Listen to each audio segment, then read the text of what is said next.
تبارك الذي نزل الفرقان على عبده ليكون للعالمين نذيرا. الحمد لله نحمده ونستعينه ونستغفره ونؤمن به ونتوكل عليه ونعوذ بالله من شرور أنفسنا ومن سيئات أعمالنا ونعوذ بالله من شرور أنفسنا ومن سيئات أعمالنا ونعوذ بالله من شرور أنفسنا ومن سيئات أعمالنا من يهده الله فلا مضل له ومن يضلله فلا هادي له ونشهد أن لا إله إلا الله وحده لا شريك له ونشهد أن سيدنا ومولانا محمدا عبده ورسوله صلى الله عليه وعلى آله وأصحابه وبارك وسلم تسليما كثيرا كثيرا. أما بعد فأعوذ بالله من الشيطان الرجيم. بسم الله الرحمن الرحيم. زين للناس حب الشهوات من النساء والبنين والقناطير المقنطرة من الذهب والفضة والخيل المسومة والأنعام والحرث ذلك متاع الحياة الدنيا والله عنده حسن المآب. قل أنبئكم بخير من ذلكم للذين اتقوا عند ربهم جنات تجري من تحتها الأنهار خالدين فيها وأزواج مطهرة ورضوان من الله والله بصير بالعباد. صدق الله العظيم. محترم دوستو، اس سے پہلے یہ بات بتلائی گئی کہ مرغوب چیزوں میں پسندیدہ چیزوں کی جو محبت ہے وہ لوگوں کے لیے مزین کر دی گئی، اور گویا کہ یہ لوگوں کے لیے امتحان بھی ہے مرغوب چیزوں میں. ان میں سے پہلی چیز جو بتلائی گئی تھی من النساء، کہ عورتوں کی محبت اگر شریعت کی حد میں ہو اور جائز طریقے سے ہو تو ٹھیک ہے، اور اگر ناجائز طریقے سے ہو تو وہ گمراہ کرنے والی چیز ہے اور انسان کو اللہ کی اطاعت اور فرما برداری سے ہٹانے والی چیز ہے. جیسا کہ اس سے پہلے تفصیل سے بتلایا جا چکا کہ عورتیں جو ہیں اگر یہ بگڑ جائے تو معاشرہ بگڑ جائے گا اور پورا ماحول خراب ہوگا، اور یہی عورت اگر سنور جائے تو گھر بھی ٹھیک ہو جائے گا، درست ہو جائے گا، محلہ بھی ٹھیک ہو جائے گا، معاشرہ بھی درست ہو جائے گا. گویا کہ معاشرے کے ٹھیک ہونے میں، درست ہونے میں، گھر کے ٹھیک ہونے میں، درست ہونے میں عورت کا بہت بڑا کردار ہے، اور بگڑنے میں بھی عورت کا بہت بڑا کردار ہے. تو پہلی جو چیز بتلائی گئی من النساء، کہ اگر عورت کی محبت حد سے زیادہ ہو، ناجائز تعلقات، ناجائز محبت ہو، تو یہ انسان کو گمراہ کرنے والی چیز ہے. اگر دوسری طرف اللہ تعالیٰ نے مرد اور عورت کا جو رشتہ بنایا ہے بڑا عجیب رشتہ ہے، اسی لیے اللہ نے فرمایا قرآن کریم میں لِتَسْكُنُوا إِلَيْهَا، کہ یہ انسان کے لیے سکون کا ذریعہ ہے کہ پریشانی کے عالم میں، مشکلات کے عالم میں اور تکلیف میں یہ عورت مرد کے لیے مرہم کا کام ہے، اور اسی طرح اس کا بوجھ اٹھا لے اور ہلکا کر دے اور اسے سکون پہنچائے. لِتَسْكُنُوا إِلَيْهَا. اگر ازدواجی زندگی میں اگر کسی کو یہ چیز میسر نہیں ہے تو وہ اس ازدواجی زندگی کا جو مرحلہ ہے وہ اس میں کامیاب نہیں ہے. اس لیے کہ اللہ نے فرما دیا لِتَسْكُنُوا إِلَيْهَا، کہ وہ اسے سکون ملے اور تکلیف اور پریشانی میں وہ مرہم کا کام دے. اور اسی طرح دوسری جگہ فرمایا وَجَعَلَ بَيْنَكُمْ مَوَدَّةً وَرَحْمَةً، کہ اللہ نے محبت اور مودت اور رحمت کے جذبات پیدا کر دیے تاکہ زندگی کو گزارنا آسان ہو جائے. اور فرمایا ہن لباس لکم وانتم لباس لہن، کہ جس طرح انسان کا لباس جسم سے چمٹا رہتا ہے، بالکل اسی طرح یہ بھی ایک دوسرے کے لیے ایسے ہی ہے کہ ایک کو دوسرے کے بغیر چل نہیں سکتا، زندگی گزر نہیں سکتی، اور دونوں ایک دوسرے کے لیے پاکیزگی، عفت اور عصمت اور پاک دامنی کا ذریعہ ہے کہ انسان پاک دامن رہتا ہے، اس کی زندگی پاک دامنی والی گزرتی ہے۔ تو اگر ایک یہ طرف دیکھا جائے کہ اگر عورت سے مقصد عفت، عصمت اور پاک دامنی ہے تو یہ بہت اچھی چیز ہے۔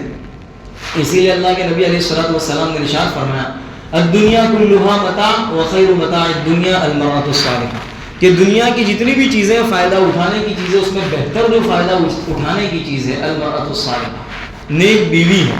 کہ نیک بیوی کیسی ہو کہ اگر انسان اسے دیکھے، شوہر دیکھے تو وہ اسے خوش کر دے، اور وہ اسے کوئی حکم دے تو اسے بجا لائے، فرما برداری کرے، یہ نہیں کہ یہ نہیں ہو سکے گا، یہ نہیں ہو سکے گا، تعویل نہ کرے، بلکہ بجا لائے۔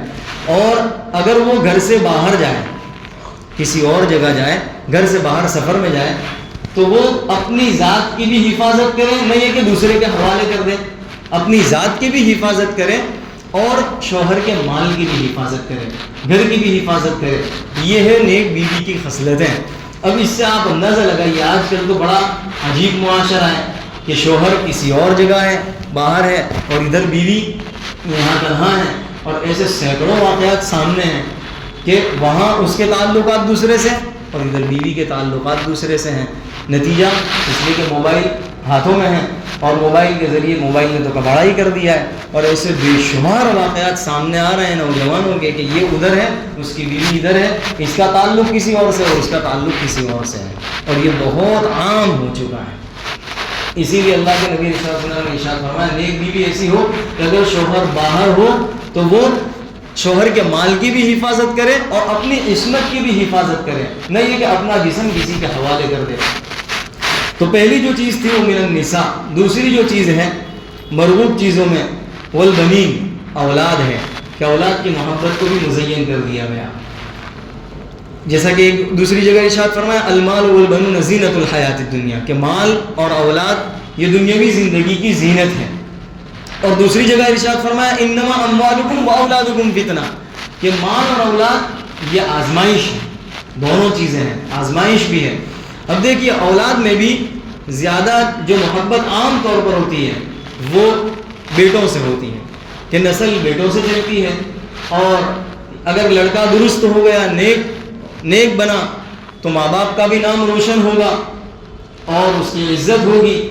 اور اگر یہی اولاد نافرمانی پر اتر آئی اور اللہ کے حدود کو توڑنے والی بن گئی، ظلم و زیادتی کرنے والی بن گئی، اور زنا اور قتل و غارت گیری اور جتنے بھی نافرمانی کے کام ہیں اگر وہ اس میں لگ گئی اور برے کاموں میں لگ گئی، تو یہی اولاد انسان کے لیے، ماں باپ کے لیے آزمائش کا ذریعہ ہے اور امتحان کا ذریعہ ہے، یہ سبب ہوگی یہی اولاد۔ اور بہت سی اولاد تو ایسی ہے کہ گویا کہ ماں باپ یوں سمجھیے کہ گلے کی حلق کے اندر ہڈی کی طرح ہے، نہ کہہ سکتے ہیں نہ سہ سکتے ہیں، کہ حلق کے اندر ایسی ہڈی پھنس جائے کہ نہ نگل سکتا ہے آدمی، نہ اسے باہر نکال سکتا ہے۔ اس طرح کی بھی اولاد ہوتی ہے کہ انسان اسے کڑتا رہتا ہے۔ اور آپ دیکھ لیں بہت سی اولاد ایسی ہے اتنی نافرمان ہے کہ ماں باپ بھی اس اولاد سے ڈرتے ہیں، کہتے ہوئے کہ کہیں یہ ہمیں گالی گلوچ نہ کرنے لگ جائے اور ہمیں بھی گھر سے نہیں نکال دیں۔ ایسے بہت سے واقعات ہیں۔ تو بہت سی اولاد ایسی ہوتی ہے کہ جو ماں باپ کی بھی نافرمان، اللہ کی بھی نافرمان، یہ بڑی آزمائش کا ذریعہ اور سبب ہوتی ہے۔ اور ایسے بے شمار واقعات ہیں۔ ایک نوجوان کو دیکھا، ایک دکان پر دو بھائی تھے، تو وہ جو نوجوان تھا وہ شرابی تھا، وہ اپنی ماں کو گالیاں دے رہا تھا، خطرناک گالیاں دے رہا تھا اور کہہ رہا تھا، اور وہ اپنے باپ کو باپ بھی تسلیم نہیں کرتا تھا، باپ کی کہنے کی بجائے وہ یوں کہہ رہا تھا کہ تیرے شوہر نے، تیرے دھنی نے کیا ہی کیا ہے، تیرا دھنی تو قبرستان پہنچ گیا، تو بھی قبرستان چلی جا، تو بھی وہاں پہنچ جا۔ اور پتہ نہیں کیا سے کیا بکواس کر رہا تھا، اور اسے یوں کہہ رہا تھا کہ دیکھ تو رات کو سو جا، رات کو سو جائے گی تو تیری حلق بھی دبا دوں گا، تو تیرے کو تو مار ڈالوں گا، اور پتہ نہیں کیا سے کیا وہ بک رہا تھا۔ یہ ایسی اولاد ہوا کرتی ہے۔ تو ایسی بھی بہت سی اولاد ہیں، اور ایسے بھی واقعات سامنے آئے کہ وہ بچی یا بچہ اپنے باپ کو بھی مار رہا ہے یا مار رہی ہے. تو ایسے بھی بے شمار واقعات ہیں جو ماں باپ کے لیے بڑے آزمائش کا اور امتحان کا ذریعہ بنتی ہے، اور ذلتی اور خاری کا ذریعہ بنتی ہے یہی اولاد. غرضے کہ ان کا انجام جو ہوگا وہ ہوگا. اب اس میں دیکھیے کہ عام طور پر یہ جو اولاد ہوتی ہے ایسی نافرمان، اس میں اس کی وجہ، سب سے بڑی وجہ یہ ہے کہ ماں باپ کی جو تربیت ٹھیک نہیں ہوتی. جس وقت ان کا بچپن کا زمانہ ہوتا ہے، ماں باپ بچپن کے زمانے میں جیسی تربیت کرنی چاہیے ویسی تربیت نہیں کرتے، بلکہ بچہ سمجھ کر اور بچے کی محبت میں، اسی کو مزین کر دیا گیا تھا، اس بچے کی محبت میں اور لاڑ پیار میں بچے کی ساری خواہش اور ساری تمناؤں کو پورا کیا جائے گا، چاہے وہ تمنا جائز ہو یا ناجائز ہو. جائز ناجائز اس کی تمنائیں پوری کی جاتی ہے، وہ جو کہتا ہے یا جو کہتی ہے اس کے سامنے وہ چیز حاضر کر دی جاتی ہے، اس کی خواہش پوری کر دی جاتی ہے. یعنی گویا کہ اللہ کی رضامندی کا اور ناراضگی کا کوئی خیال نہیں کیا جاتا، تو پھر اللہ تعالیٰ وہ دن بھی دکھاتا ہے کہ پھر یہی اولاد اس پر مسلط کر دی جاتی ہے، اور یہی اس کے لیے حلق کے اندر ہڈی کے پھنسنے کی کام یہ نہیں جاتی کہ وہ نہ کہہ سکتا ہے نہ سہ سکتا ہے. یہ سارے کرتوت اسی کے ہوتے ہیں کہ اس نے بچپن میں زمانے میں بچوں کو اللہ کی رضامندی اور ناراضگی سکھانی چاہیے، اور اللہ کی رضامندی اور ناراضگی کا خیال کرنا چاہیے، اس نے نہیں کیا تو آج یہی اولاد اس کے لیے باعث یہی اس کی پریشانی کا باعث بن گئی، سبب بن گئی. غرض یہ کہ وہ دوسری چیز ہے والبنین، اولاد. اور تیسری جو چیز ہے والقناطیر المقنطرۃ من الذهب والفضہ، کہ سونے اور چاندی کے خزانے. قناطیر ڈھیر سارے مال کو کہا جاتا ہے. اب دیکھیے مال کی محبت، کوئی ایسا آدمی نہیں ہے جو دعویٰ کرے کہ مجھے مال کی محبت ہے ہی نہیں، کوئی بھی ایسا دعویٰ نہیں کر سکتا. مال کی محبت ایک فطری چیز ہے، اسی لیے اللہ نے قرآن کریم میں 30ویں پارے میں فرمایا وَإِنَّهُ لِحُبِّ الْخَيْرِ لَشَدِيدٌ، کہ مال کی محبت میں انسان بڑا سخت پکا ہے. تو مال کی محبت تو ہے، بلکہ ایک جگہ فرمایا حلوہ، بے صبر ہے، حریص ہے. تو مال کی محبت تو یہ فطری چیز ہے، ہر ایک کے اندر ہوتی ہے، لیکن مال کی محبت ایک حد تک ہو تب تک ٹھیک ہے، لیکن ایک حد سے آگے بڑھ جائے، شریعت کی حد سے آگے نکل جائے یہی محبت، تو پھر یہی انسان کی گمراہی کا ذریعہ بنتی ہے. اب دیکھیے آدمی 24 گھنٹے مال حاصل کرنے کے لیے کیا سے کیا نہیں کرتا. مال حاصل کیوں کرتا ہے؟ خود کھائے کھلائے اپنے بچوں کو اور آرام سے زندگی گزارے، عیش و عشرت کی زندگی گزارے، اسی لیے وہ مال کماتا ہے، اسی لیے وہ نوکری کرتا ہے، ملازمت کرتا ہے، کاروبار کرتا ہے، تجارت کرتا ہے، کھیتی باڑی کرتا ہے. تو مال کے حصول کے لیے اب مال کی محبت زیادہ ہوگی تو پھر وہ غلط طریقے سے مال حاصل کرے گا. مال کی محبت غلط طریقوں پر اور غلط راستے پر لے جائے گی، پھر چوری ڈاکہ زنی، پھر سود کے راستے میں، اور اسی طرح رشوت کا راستہ اختیار کرے گا. جتنے بھی غلط راستے ہیں ان تمام راستوں کو اختیار کرے گا. پھر میراث میں اپنی بہن کو بھی حق نہیں دے گا، کہ بھائی کو بھی حق نہیں دے گا، کیونکہ مال کی محبت ہے، مال ہڑپ کر لے گا. اسی طرح ظلم و زیادتی کرے گا اور لوگوں کے جو حقوق ہیں وہ حقوق ادا نہیں کرے گا، حق کو تلف کر لے گا. یہ کیونکہ مال کی محبت، یہی مال کی محبت انسان کو غلط راستے پر لگاتی ہے اور گمراہی کے راستے پر انسان چلا جاتا ہے اور اللہ کی اطاعت اور فرمانبرداری سے ہٹ جاتا ہے. تو یہی مال کی محبت انسان کے لیے ہلاکت کا اور تباہی کا اور وبال کا ذریعہ بن جاتا ہے. تو یہ تیسری جو چیز ہے والقناطیر المقنطرۃ من الذهب والفضہ، کہ ڈھیر سارا مال، کہ مال کے حصول کے لیے انسان غلط راستہ اختیار کرتا ہے. اب یہ دیکھیے انسان آج تو یہ مال لے لے گا اور مال کے ذریعے اگر اس کا کام بھی نکل گیا، لیکن یہ مال اس کے لیے وبال بن جائے گا. لن تغنی عنکم اموالہم ولا اولادہم من اللہ شیئا، آخرت میں یہ مال اسے نہیں بچا سکے گا، اور یہ اولاد کی کوئی چیز اسے آخرت میں اللہ کے سامنے کوئی چیز انسان کو بچا نہیں سکے گی. تو یہ فرمایا والقناطیر المقنطرۃ من الذهب والفضہ. چوتھی چیز والخیل المسومۃ والانعام، کہ نشان لگائے ہوئے گھوڑے اور چوپائے اور جانور، یہ بھی اسباب زینت میں سے ہے. نشان لگائے ہوئے گھوڑے اس لیے کہ عرب جو تھے وہ گھوڑوں پر نشان لگا دیتے تھے، اس لیے آپ فرمایا نشان لگائے ہوئے گھوڑے اور چوپائے. تو یہ چوپائے کے اندر گائے بھینس بکری یہ سارے چوپائے اور جانور آ گئے. ان سے انسان فائدہ اٹھاتا ہے، دودھ سے نفع اٹھاتا ہے، گوشت اس سے بھی فائدہ حاصل کرتا ہے، اور اس پر بوجھ لادا جاتا ہے، اس پر سواری کی جاتی ہے، گھوڑے پر سواری کی جاتی ہے تو یہ ان پر بوجھ لادا جاتا ہے، جیسے کہ ہاتھی پر بھی بوجھ جاتا ہے، اونٹ پر، بیل پر، یہ سب بوجھ لادا جاتا ہے، تو ان سے بھی فائدہ اٹھایا جاتا ہے۔ اب جس کے پاس زیادہ جانور ہو وہ گاؤں کا عام طور پر چودھری مانا جاتا ہے۔ اور وَلَكُمْ فِيهَا جَمَالٌ حِينَ تُرِيحُونَ وَحِينَ تَسْرَحُونَ، جب یہ اتنی بڑی تعداد میں جب صبح کے وقت چرنے جاتے ہیں اور شام کے وقت جب واپس لوٹتے ہیں تو ایک بڑی تعداد دیکھ کر، اتنی بڑی تعداد دیکھ کر چودھری وہ آپے کے باہر ہو جاتا ہے اور اپنا آپ کو دوسرے کو اپنے سامنے کچھ نہیں سمجھتا۔ تو اپنی زبان میں یوں سمجھیے، تو جیسے کہ گاؤں کے اندر یہ سب چیزیں ہوتی ہیں کہ گاؤں میں جانور زیادہ ہوتے ہیں، لیکن ہمارے یہاں یوں سمجھیے کہ BMW، مرسیڈیز بینز اور پتہ نہیں کتنی گاڑیاں، تو اب یہ آپے کے باہر ہو جائے گا۔ اور اتنی سب گاڑیاں دیکھ کر، میری تو اتنی 4 ویل ہے اور اتنی 2 ویل ہے اور اتنے بنگلے ہیں، تو یہ بھی اسباب زینت میں سے ہے کہ اسی میں لگ کر انسان اطاعت و فرما برداری سے دور ہو جاتا ہے۔ اور 5ویں جو چیز ہے وہ الحرث، کھیتی باڑی، کہ کھیتی باڑی میں بھی لگ کر انسان جو ہے وہ فرائض کو چھوڑ دیتا ہے، فرائض کو ترک کر دیتا ہے، واجبات کو چھوڑ دیتا ہے، اللہ کی اطاعت اور فرما برداری سے ہاتھ دھو بیٹھتا ہے۔ تو یہ جتنی بھی چیزیں ہیں اللہ ان کے بارے میں فرماتا ہے ذالک متاع الحیات الدنیا، یہ جتنی بھی دنیاوی جو ضرورت کی چیزیں ہیں یہ سب کے سب دنیاوی زندگی کے فائدہ اٹھانے کی چیزیں ہیں، یعنی یہ سب ضروریت کی چیزیں ہیں، انسان کی ضروریات کے درجے میں نہیں ہے کہ یہ انسان کا مقصد زندگی ہے۔ ان ضروریات میں لگ کر انسان آخرت سے غافل نہ رہے، یہ اصل اللہ بتلانا چاہتا ہے، ذالک متاع الحیات الدنیا، یہ سب دنیاوی زندگی کے فائدہ اٹھانے کی چیزیں ہیں، انسان ان میں لگ کر آخرت سے غافل نہ رہے اور اللہ تعالیٰ سے غافل نہ رہے اور فرائض اور واجبات کو ترک نہ کرے، بلکہ ان سب چیزوں کو، یہ گویا کہ یہ ضروریات کی چیزیں ہیں، ضرورت کی چیز، اور آخرت کی جو زندگی ہے وہ اصل زندگی ہے۔ ہم نے آج جو ہے ان ضروریات کو اپنا مقصد زندگی بنا لیا، مقصد زندگی آخرت کی تیاری ہے، یہ مقصد ہے ہمارا، دنیا میں آنے کا مقصد اللہ کی اطاعت اور فرما برداری اور آخرت کی تیاری، یہ مقصد ہے۔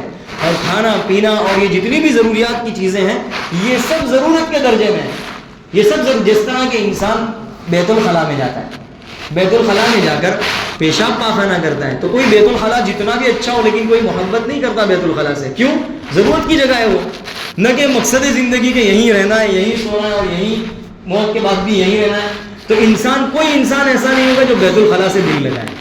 تو اللہ تعالیٰ بھی یہ بتانا چاہتا ہے یہ ضروریات کی زندگی ہے، اس ضرورت کو ہم مقصد نہ سمجھیں اور مقصد نہ بنا لیں۔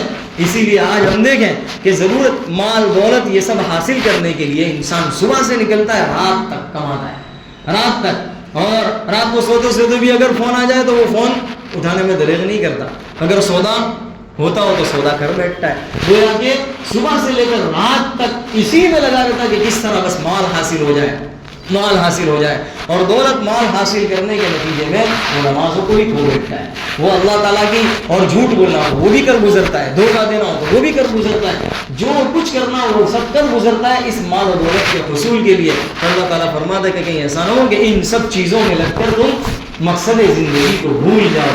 وَذَلِكَ مَتَاعُ الْحَيَاةِ الدُّنْيَا وَاللَّهُ عِنْدَهُ حُسْنُ الْمَآبِ، کہ یہاں کی جو زندگی ہے، یہاں کی جتنی چیزیں ہیں یہ سب یہی رہ جائے گی، اور وہاں کی جو زندگی ہے وہ لامحدود ہے، اللہ کے پاس جو ہے وہ بہترین ٹھکانہ ہے، اور وہاں کی جو چیزیں ہیں وہ سب باتیں رہنے والی ہیں، وہاں فنائیت نہیں ہے، وہاں باتیں رہنے والی، اس لیے انسان کو چاہیے کہ وہاں کی تیاری کرے، اپنے ایمان کی اور اعمال صالحہ کی فکر کرے، اور وہاں جو چیزیں کام آنے والی ہیں ان چیزوں کو بنانے کی اور ان چیزوں کو کرنے کی وہ فکر کرے۔ واللہ عندہ حسن المآب۔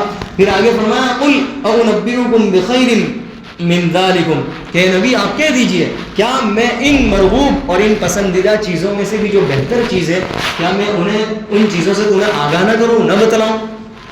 تو فرمایا للذین اتقوا، ان لوگوں کے لیے جن لوگوں کے دلوں میں اللہ کا خوف ہے، ڈر ہے، اور جو کفر، شرک اور نفاق اور ساری برائیوں سے پاک ہیں اور بچتے ہیں، ان لوگوں کے لیے کیا میں بہتر چیز نہ بتلاؤں؟ چنانچہ کیا بتلائے؟ عند ربہم جنات، اپنے ان کے رب کے نزدیک جنات ہیں، باغات ہیں۔ جنت تو ایک باغیچہ اور جنات بے شمار باغات ہیں۔ جنات تجری من تحتها الانہار، جس کے نیچے سے نہریں بہتی ہے. اللہ تعالیٰ نے اس کا ذکر بے شمار آپ نے سنا ہی ہوگا، بلکہ یاد بھی ہو گئی ہوگی کتنوں کو یاد جنات تجری. اور جتنے ناظرہ پڑھنے والے جو بچے ہوتے ہیں ایک مرتبہ یہ آتی ہے، دوسری تیسری مرتبہ آتی ہے، تو یہ آیت جب آتی ہے تو جلدی جلدی نکل جاتے ہیں پڑھتے ہیں. اور حفظ کرنے والے بھی جلدی جلدی ان آیاتوں کو یاد کر لیتے ہیں، اس لیے کہ کتنی مرتبہ یہ آیت آتی ہے قرآن کریم میں. بار بار اللہ تعالیٰ لالچ دے رہا ہے اور تما دے رہا ہے. آج ہم جیسے اگر کوئی کمپنی والا ہو، کوئی دکان والا ہو، تو وہ بھی سیل باہر نکالتا ہے، ڈسکاؤنٹ باہر نکالتا ہے، تو اللہ تاکہ لوگ آئیں، کثیر تعداد میں آئیں. اللہ تبارک و تعالیٰ بھی لوگوں کو اپنے طرف لانے کے لیے اور کہ لوگ ایمان اور اعمال صالحہ اختیار کریں، تو بار بار اللہ تعالیٰ بھی ہمیں بھی لالچ دے رہا ہے. اور یہ دنیا کی لالچ تو تھوڑی، اور اللہ تعالیٰ جو دے گا اس کا تو کوئی انسان تصور نہیں کر سکتا کتنا دے گا. جنات کے باغات ہوں گے. اس کو آپ یوں سمجھیں کہ آج کل تو فارم ہاؤس کی بہت ڈیمانڈ ہے. اگر کسی کے پاس ایک فارم بھی تو کتنا ہوتا ہے اس کا جو رقبہ ہوتا ہے وہ بھی انسان شمار کر لے، معمولی سا، چاہے جتنا بھی بڑا ہو پھر بھی اس کی حد ہے، ایک باؤنڈری ہے. اور وہ فارم جتنا اچھا ہوگا اس کی ڈیمانڈ اتنی اچھی، اور اس کا کرایہ اتنا ہی ہوگا. اور ایک ایک دن کا کرایہ کتنا، جیسا جیسا فارم 15,000 20، جیسا جیسا فارم ایسا. اب آپ اندازہ لگائیے. اور کتنے ہمارے یہاں فارم بک ہوتے ہیں، مہینوں مہینوں بک ہوتے ہیں، بک کرانا پڑتا ہے. تو یہاں فارم کی اتنی ڈیمانڈ، اور سوئمنگ پول ہونا چاہیے، سوئمنگ پول بھی ہونا چاہیے. تو اللہ تعالیٰ قرآن کریم میں کہہ رہا ہے کہ یہاں تو باغات ہیں، ایک باغ نہیں ہے. اور یہ دنیا کا فارم تو مختصر ہوگا نا، چاہے وہ جتنا بھی بڑا ہو، لیکن ایک باؤنڈری تو اس کی ہوگی کہ اتنا ہی ہے. چاہے جتنا بھی بڑا ہو پھر بھی ایک محدود ہے. لیکن وہاں جنات، ایک باغ نہیں، دو نہیں، باغات ہیں. اور وہاں کے باغ اور یہاں کے باغ کا کوئی مقابلہ کر ہی نہیں سکتا. وہاں کی جتنی بھی نعمتیں انسان اپنے خیال میں بھی نہیں لا سکتا، اس کے تصور میں بھی نہیں آ سکتی. اسی لیے حدیث شریف میں کہ نہ خیال اس کا وہاں تک گیا ہوگا، نہ ذہن میں ایسا تصور کیا ہوگا. ذہن میں بھی تصور نہیں کیا جا سکتا کہ جنت میں کیسی کیا کیفیت ہوگی. صرف نمونہ یہاں اللہ نے رکھا ہے، انار ملے گا تو انار کا نمونہ بتلا دیا ہے، لیکن وہ انار کی کیفیت اور انار کی کمیت دونوں میں فرق ہے. اس کا تصور اور اس کے ذائقے کا اندازہ بھی انسان نہیں کر سکتا. اس کا ذائقہ اور ٹیسٹ کیسا ہوگا، ہر چیز وہاں کی الگ ہوگی. اس کا انسان یہاں دنیا میں تصور نہیں کر سکتا. صرف نمونے کے طور پر اللہ نے دنیا میں یہ سب چیزیں رکھی ہیں. تو جیسا کہ آج کل برج میں جاتے ہیں، برج پر جا کر بیٹھتے ہیں، نیچے سے نہریں، نیچے سے ندی بہتی ہوتی ہیں، نہریں. آج وہاں جا کر بیٹھنا پسند کرتے ہیں کہ یہاں ٹھنڈی ہوائیں آتی ہے. اللہ تعالیٰ نے ایسی جنات بنائی ہے کہ مسہریوں پر بیٹھے ہوئے ہوں گے اور وہاں سے پانی بہتا ہوگا، اور ایسے بیٹھ کر ایسے ہوائیں کھا رہے ہوں گے اور آپس میں باتیں کر رہے ہوں گے.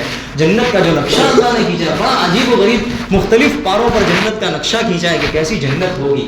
تو جنات تجری من تحتها الانہار، جس کے نیچے سے نہریں بہتی ہوگی، ایسے باغات اللہ تعالیٰ دے گا.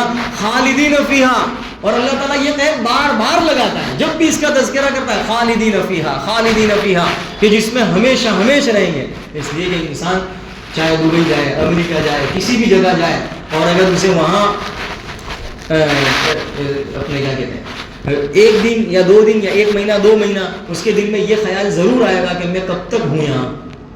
یہی کھٹک اس کے لیے قدورت کا سبب بنتا ہے کہ مجھے ایک نہ ایک دن تو یہاں سے جانا ہی ہے. آج فارم پہ ہیں، فری والے فارم پہ بھی ایک ہی دن ہے، دوسرے دن تو واپس اپنے گھر پر لوٹ کر جانا ہی ہے. جتنے مزے لینے تو ایک ہی دن ہے، دوسرے دن تو نہیں ہے. تو یہ چیز بھی انسان کی قدرت کو بڑھانے والی چیز ہے کہ بھائی آج ہے کل تو نہیں ہے. اللہ تعالیٰ یہ کہہ رہا ہے کہ ایسا نہیں ہے کہ باغ میں تم گھس گئے تو اب نکال دیے جاؤ گے 1 سال بعد 2 سال بعد، جیسے کہ ایگریمنٹ ہوتا ہے یہاں پر کوئی ایگریمنٹ کہ 2 سال بعد 3 سال بعد، ایسا کوئی ایگریمنٹ نہیں. بس تم یہاں کے مالک. اور جب انسان جنت میں جائے گا تو اللہ کیا فرماتا ہے، اذا رأیت ثم رأیت نعیما وملکا کبیرا، جہاں دیکھے نا وہاں بڑی بڑے نعمت ہی نعمت، اور اپنی بادشاہ، کتنی بڑی بادشاہ کہا، اتنی بڑی، جہاں جائے گا وہاں اپنا ہی مکان، اپنا ہی بنگلہ اور اپنے باغات اور اپنا ہی سب کچھ اپنا. اذا رأیت ثم رأیت نعیما وملکا کبیرا، تو اتنی ایسا باغیچہ اور ایسے باغات اللہ تعالیٰ عطا فرمائے گا. وازواج مطہرہ، حدیث شریف میں بھی ہے، ایک جگہ پر ہے کہ اللہ تبارک و تعالیٰ نے ایسی جنت بنائی ہے کہ جس کی ایک اینٹ سونے کی، دوسری اینٹ چاندی کی، اور اس کا جو گارا ہے وہ مشک کا ہے. ایک اور روایت میں 2 جنتیں اللہ نے چاندی کی بنائی ہیں اور اس کے جو برتن ہیں اور اس میں جتنی چیزیں ہیں سب چاندی کی، اور 2 جنتیں سونے کی بنائی ہیں، جس کے برتن اور اس کی ساری چیزیں سونے کی ہے، اور وہاں گھوڑوں کا بھی ہونا اور چوپایوں کا ہونا، یہ بھی حدیث شریف میں آتا ہے۔ چنانچہ ایک اعرابی وہ نبی علیہ الصلوۃ والسلام کی خدمت میں حاضر ہوا اور آ کر کہنے لگا کہ مجھے تو گھوڑے سے محبت ہے، تو مجھے تو گھوڑا، کیا وہاں ملے گا گھوڑا؟ تو آپ نے فرمایا کہ ہاں، جب تم جنت میں داخل ہوگے تو یاقوت کا گھوڑا ہوگا۔ یعنی گویا کہ وہاں تو نیچے درجے کی 5 اسٹار جیسی خدمت اور ساری چیزیں بلند، گویا نیچے کا تو تصور ہی نہیں کیا جا سکتا۔ جیسے کہ انسان کے پاس بہت اب جو پتی ہو تو اس کا جب گھر دیکھیں گے تو اس کا گھر کے اندر ساری فیسلٹی کیسی ہوگی؟ ایک دم ہائی کوالٹی کی۔ تو اب یہ تو دنیا کے اندر جتنا بھی ہائی بولو پھر بھی وہ کم ہے، وہاں کا مقابلہ نہیں کیا جا سکتا۔ اور وہاں کی ایک ایک چیز، سونا، چاندی، یہ مشک اور یاقوت، جواہرات، موتی، بس یہی ساری چیزیں سب جگہ۔ یعنی وہاں لوکھنڈ، پیتل نے، یہ سب تو اس کو تو بالکل سائڈ پر ہوگا، آپ سونا، چاندی، یہی ساری کی ساری چیزیں یہی۔ تو یاقوت گھوڑا بھی دیکھو یاقوت کا، اور وہ اس کے جو 2 بازو ہوں گے پر والے، وہ پر والا 2 بازو جس پر ہوں گے، اور آپ نے فرمایا کہ تم اس پر سوار ہوگے اور تم جہاں لے جانا چاہو گے وہاں لے جا سکو گے اڑا کر۔ چنانچہ جنتی جو ہے آپس میں ایک دوسرے کو ملنے کے لیے، ملاقات کے لیے اونٹوں پر اور گھوڑوں پر سوار ہو کر جائیں گے، اور وہ پیشاب بھی نہیں کریں گے، پاخانہ بھی نہیں کریں گے، کیونکہ وہاں گندگی کا، میل کچیل کا کوئی تصور ہی نہیں ہے۔ جیسا کہ آپ اگر کسی 5 اسٹار ہوٹل میں گئے ہوتا، آپ نے دیکھا ہوگا وہاں گلاس بھی ہاتھ میں نہیں دیتے، روٹی بھی ہاتھ میں نہیں دی جاتی، بلکہ پلیٹ میں، اور اسی طرح چمٹے کے ساتھ، ہے نا۔ اور وہ جو لانے والا ہوتا ہے جو پلیٹ وغیرہ، وہ بھی میلا نہیں ہوتا، پاک صاف، اس لیے تو اس کو 5 اسٹار کہا جاتا ہے۔ آپ نے ہیئر ہوسٹس کو دیکھا ہوگا، بالکل خوبصورت بھی ہوتی ہے اور خوبصورت بھی ہوتی ہے، گویا کہ پاک صاف، میل کچیل میلی نہیں ہوتی کہ کوئی آوے نہیں۔ تو اللہ تعالیٰ وہاں پر جو خدمت کرنے والوں نے، خدمت کرنے والے یطوف علیہم ولدان، وہ بھی بالکل ہیرے موتی کی طرح چمکتے ہوں گے، ایسا پاک صاف۔ وہاں جا، خیر جب کبھی موقع آئے گا تو پھر جنت کا تذکرہ ہوگا کہ جنت کیسی ہے۔ وَأَزْوَاجٌ مُطَهَّرَةٌ، تو اللہ تعالیٰ نے، اور وہاں بات چل رہی تھی کہ اللہ تعالیٰ وہاں چوپائے بھی ہوں گے اور گھوڑے وغیرہ، یعنی انسان کی جو چاہت ہوگی وہ چاہت وہاں پوری ہوگی۔ اس سے آپ اندازہ، اسی لیے اللہ نے قرآن کریم میں فرمایا وَلَكُمْ فِيهَا مَا تَشْتَهِي أَنفُسُكُمْ وَلَكُمْ فِيهَا مَا تَدَّعُونَ، تم جو چاہو گے وہ سب وہاں حاضر۔ اور دنیا میں تو کیا، انسان اگر ارادہ کرتا ہے تو ارادہ کرنے کے بعد کوشش کرنی پڑتی ہے، 1 سال 2 سال 3 سال، وہاں تو ارادہ کیا یہ چاہیے، بس ارادہ ہی کافی، وہ چیز حاضر۔ اگر یہ پرندہ چاہیے، پرندہ نیچے آیا اور کٹ کے اور پک کے حاضر ہو گیا، اور وہاں پیشاب پاخانہ نہیں ہوگا، ڈکار آئے گی ہضم، ڈکار سے ہضم، وہاں میل کچیل پیشاب پاخانہ کوئی چیز نہیں، گندی کوئی چیز نہیں۔ اسی لیے اللہ نے یہ جو چیز یہاں، اگر رب چاہی انسان زندگی گزارے گا رب کی چاہت کے مطابق، تو وہاں من چاہی زندگی گزارنے ملے گی، یا پھر اللہ ایسی مہمانی کرے گا۔ اب تو نے میرے چاہت کے مطابق زندگی گزار کر آیا، میں نے جیسا کہا ایسا تو کر کے آیا، تو اب تیری چاہت کے مطابق معاملہ ہوگا، اب تو جو کہے گا وہ تیرے سامنے حاضر کر دیا جائے گا۔ ایسی مہمان نوازی کی جائے گی، کبھی ایسی مہمان نوازی کسی نے نہیں کی ہوگی، ایسی اللہ مہمان نوازی کرے گا وہاں پر۔ لیکن اس کے لیے شرط ہے، رب چاہی زندگی یہاں گزار کر جائے گا تو وہاں من چاہی زندگی، پھر وہاں رب کی چاہت نہیں، پھر وہاں انسان کی چاہت، بندے کی چاہت کے مطابق اللہ معاملہ کرے گا۔ اب تو بول تجھے کیا چاہیے؟ غرض یہ کہ وہاں کوئی کھیتی باڑی، جیسا کہ حدیث شریف میں کسی کو کھیتی باڑی کرنی ہوگی تو وہ کھیتی باڑی کرے گا، لیکن یہاں دنیا کی طرح نہیں ہوگی، وہ پلک جھپکنے سے پہلے ہی سب تیار بھی ہو جائے گا۔ غرض یہ کہ جس کی جو چاہت ہوگی وہ ساری چاہت وہاں پوری ہوگی۔ اب اتنی بڑی جنت، انسان اکیلے تو کیا اٹھتا جاوے نا، گھر میں اکیلا ہوتا تو کہ میرے ساتھ میں کوئی چاہیے، اکیلے تو کنٹال آتا ہے، تو اللہ تعالیٰ نے اس کا بھی انتظام کر دیا۔ اب وہ کیا انتظام ہے انشاءاللہ اس کا آئندہ بتلایا جائے گا۔ اللہ تبارک و تعالیٰ مجھے اور آپ کو اس پر عمل کی توفیق عطا فرمائے۔ سبحانك اللهم وبحمدك وتبارك اسمك وتعالى جدك ولا إله غيرك لا الہ الا اللہ الحلیم الکریم سبحان اللہ رب العرش العظیم اسألك موجبات رحمتك وعزائم مغفرتك والغنیمة من كل بر والسلامة من كل إثم لا تدع لنا ذنبا إلا غفرته ولا هما إلا فرجته ولا كربا إلا نفسته ولا ضرا إلا كشفته ولا حاجة هي لك رضا إلا قضيتها ويسرتها يا أرحم الراحمين.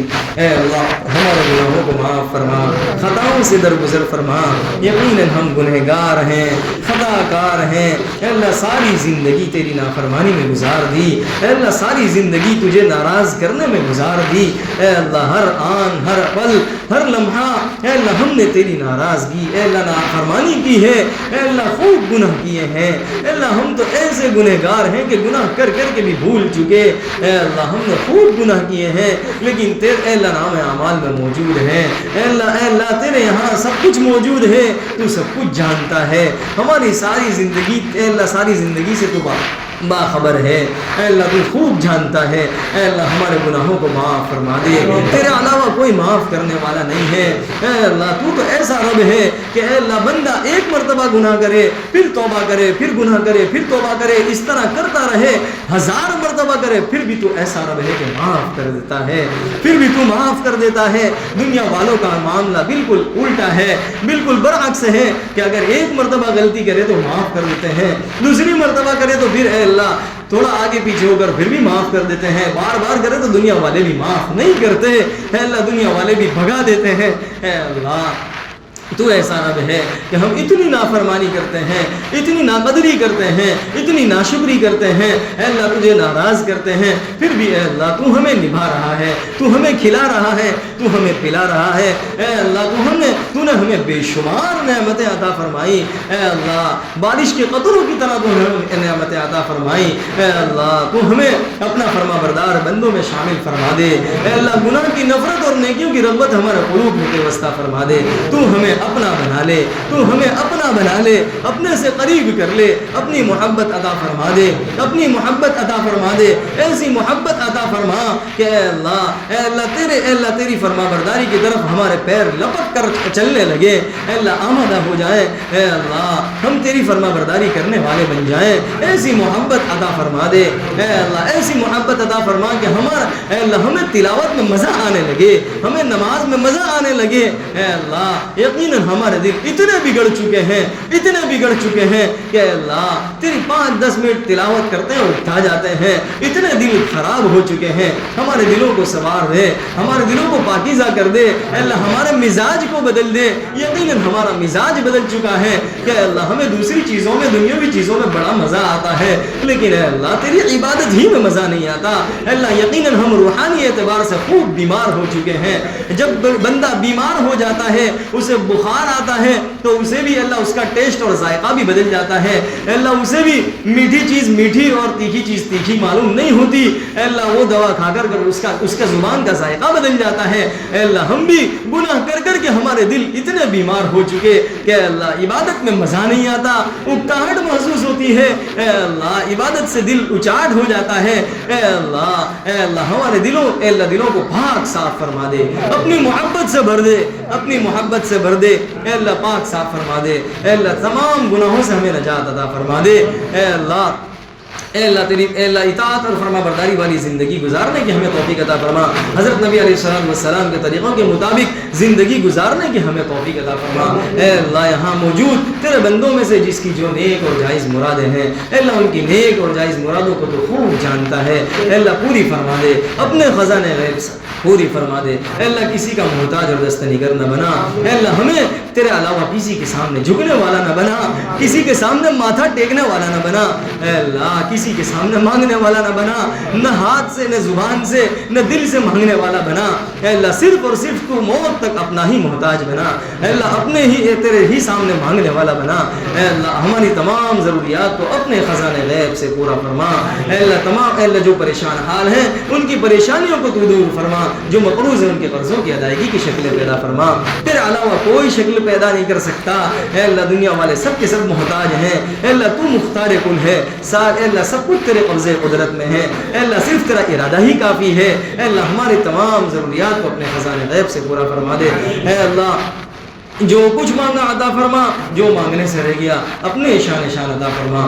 ربنا تقبل منا انك انت السميع العليم وتب علينا انك انت التواب الرحيم. وصلى الله على النبي الكريم. سبحان ربك رب العزة عما يصفون وسلام على المرسلين والحمد لله رب العالمين برحمتك يا ارحم الراحمين.